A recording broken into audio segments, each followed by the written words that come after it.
मैं जगजीत सिंह गाबा मुख सेवादार गुरुद्वारा नौवीं पातशाही गुरु तेग बहादुर जलंधर। मैं जो महसूस करदा हाँ कि ये जो सिखां ते जोक बना के बहुत सारी वैबसाइट ते पाए जाते हैं, वो लोग बेशक अपनी कमाई का साधन बना रहे हैं इन्हों, पर उन्होंने समझ लेना चाहिए है कि सिखां ते जोक बना के वो साडी जनरेशन नूं डिमोरलाइज करना चाहते हैं। ये बिल्कुल गलत है।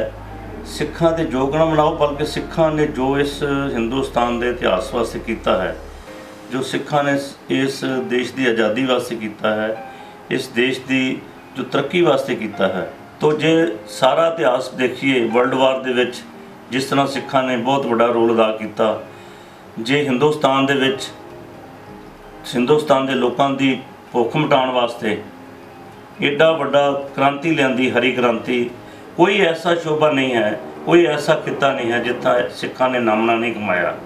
तो मैनू ये गल कहण ते दुख भी महसूस हो रहा है कि जिहड़े लोग सिखां दे जोक बना के सिखां दा मजाक उड़ा के अपनी रोजी रोटी पैदा कर रहे हैं, उन्होंने सिखां इतिहास बारे जाणू होना चाहिए है। बहुत समा पहला सिखां दा मजाक उड़ाते सन, वो कहते सन सिखां दे 12 वज गए। सिखां दे 12 वजन का मतलब उन्होंने इतिहास बारे जानकारी होनी चाहिए सी। सिखां दे 12 इस करके नहीं वजे कि सिख कोई कमले सन, सिखां दे 12 इस करके वजदे सन वो जिहड़े लोग इत्थों का सारा कुछ लुट पुट के लैके जा रहे सन, तो सिख रात में 12 बजे तो जब हमला करके जिथे उन्होंने लुटिया हुआ समान वापस कराते सन, उत्थे इस मुल्क दीयां बहु बेटियां जिहड़ियां नाल लिजा के साडी इज्जत उत्थों के बाज़ारों में टके टके नीलाम करते सन, उन्होंने लड़कियों को छुड़ा के उन्होंने घर भेजते सन।